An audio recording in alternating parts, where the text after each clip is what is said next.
बहू और बुलेट। घर के बाहर फट फट फट की जोर से आवाज हुई। सीमा को लगा कि पटाखे फूट रहे हैं। वो डर के मारे घर से बाहर निकली। देखा तो सामने योगेश यानी कि पतिदेव एक बुलेट बाइक पर बैठे हैं। अरे डर गई क्या? बाइक लेकर आया हूँ तुम्हें घुमाने के लिए। सच में? मुझे लगा पटाखे फूट रहे हैं। अरे पटाखे भी फूटेंगे और मिठाई भी बटेगी। माँ को तो बुलाओ। माँ भी बाहर आ जाती है। अरे योगेश बेटा, इतनी जल्दी आ गया? और ये गाड़ी किसकी है? साहब की है? हाँ माँ, तुम्हारा बेटा साहब से कम है क्या? मेरी ही है। अरे बेटा, इतनी बड़ी गाड़ी ले ली, इससे तो तू घोड़ा ही ले लेता। महंगी पड़ी होगी ना? माँ महंगी सस्ती छोड़ो और मिठाई लाया हूँ, गांव में बंटवा दो। अरे बंटवा क्यों दो? पीछे बैठो, गांव में बांट कर आते हैं। सब खुश थे।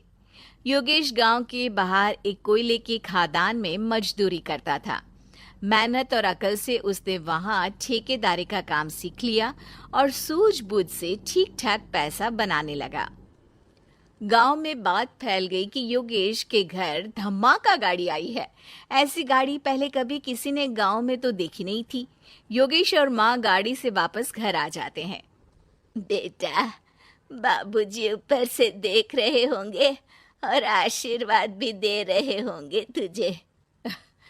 वो होते तो उनको भी घुमाता माँ। पूरे गांव में नाच नाच के मिठाई बांटने जाते।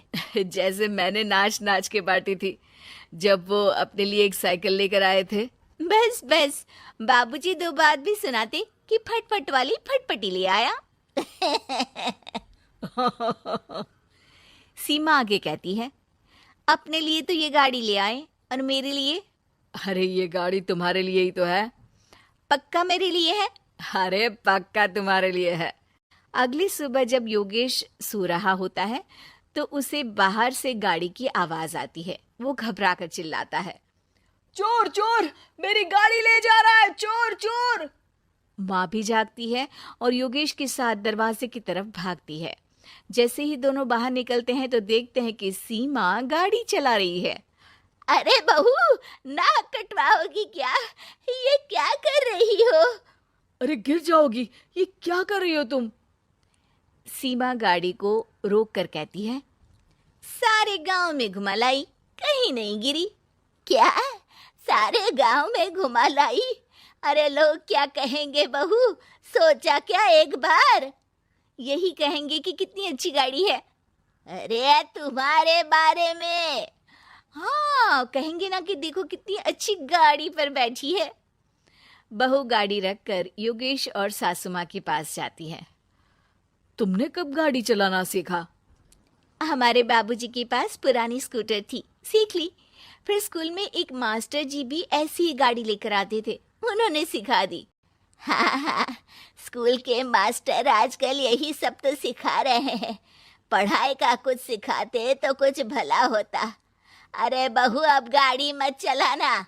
हमारे परिवार में कभी किसी औरत ने पीछे से आगे की सीट पे आने की हिम्मत नहीं की है। तुम भी मत करना, समझी?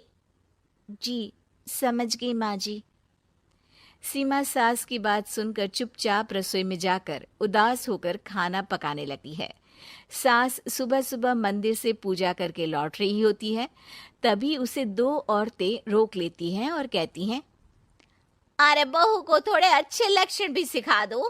गाड़ी चलाने निकली थी, गांव की मर्यादा का कोई ख्याल नहीं है। वही तो, अरे पैसे आने लगे हैं तो क्या मतलब कि किसी रीति रिवाज को नहीं मानोगे? अरे समाज में रहना है तो समाज के ढंग से ही रहना पड़ता है। अरे लाज भी नहीं आई बहू को? चूल्हे चौके से निकलकर सीधे गाड़ी लेकर चौराहे चबूतरे नाप लिए, फट फट फट करते हुए। अरे कुछ कह देना उसे। अरे ये क्या कहेगी, बूढ़ी सास है, इनकी थोड़ी ना चलती होगी घर में। हाँ, बहू की ही चलती होगी, मर्जी भी और गाड़ी भी।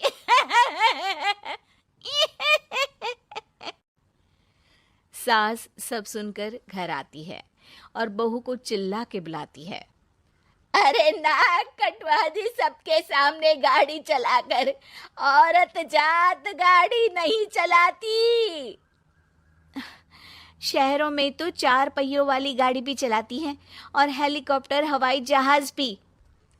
शहर में थोड़ी ना रहती हो मैडम साहिबा, आज के बाद गाड़ी से ही नहीं यूं भी निकलना बंद तुम्हारा घर से। माँ सही कह रही है, कहीं भी जाना हो तो मुझे बता देना, मैं लेकर चलूंगा। आज माँ को तुम्हारे कारण कितनी बातें सुननी पड़ी।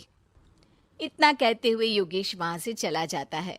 बारिश की वजह से कारखाने के रोड पर कीचड़ रहता है, इसीलिए योगेश गाड़ी घर रख कर जाता है और किसी से लिफ्ट लेकर कारखाने पहुंचता है ताकि नई गाड़ी गंदी ना हो। लेकिन शाम को इतनी तेज बारिश होती है कि उसे वापस आने का कोई साधन ही नहीं मिलता। बारिश बढ़ती जाती है, रात के 11 बज जाते हैं। रास्ते में एक नदी का ब्रिज है, अगर उस पर पानी आ गया तो योगेश कारखाने में ही फंस जाएगा। पूरी रात भूखे प्यासे बितानी पड़ेगी। घना अंधेरा, बिजली की कड़कड़ाहट और तेज बारिश। राजेश डर भी रहा था, ठंड से कांप भी रहा था। तभी उसे रोड से आती हुई एक रोशनी दिखती है। वो देखता है कि उसके सामने एक बाइक आकर खड़ी हुई है। वो ऊपर वाले को धन्यवाद देकर उस बाइक वाले आदमी की तरफ बढ़ता है, पर पास जाकर देखता है तो भौचक्का रह जाता है। सीमा, तुम यहाँ इतनी बारिश में गाड़ी पर? पहले बैठो तो, नदी ब्रिज पे आ जाएगी तो जाना मुश्किल हो जाएगा। योगेश गाड़ी के पीछे बैठता है। सीमा गाड़ी चला रही है। मैंने तो तुमको पहचाना ही नहीं। गाड़ी की आवाज तो पहचानी होगी ना। अरे पर मुझे नहीं पता था कि तुम आओगी। अच्छा किया कि तुम आ गई। माँ नहीं आने दे रही थी, पर हमेशा पति पत्नी की रक्षा थोड़ी ना करेगा, पत्नी को भी तो करनी चाहिए। योगेश को सुबह अपने किए पर पछतावा होता है। उसकी आंख में आंसू आ गए जो बारिश की बूंदों में बह गए थे। उसके बाद सीमा को सास ने और योगेश ने खुशी खुशी समाज की सीमा लांघने की मंजूरी दे दी। अब वो जहां भी जाती फट फट फट गाड़ी पे ही जाती।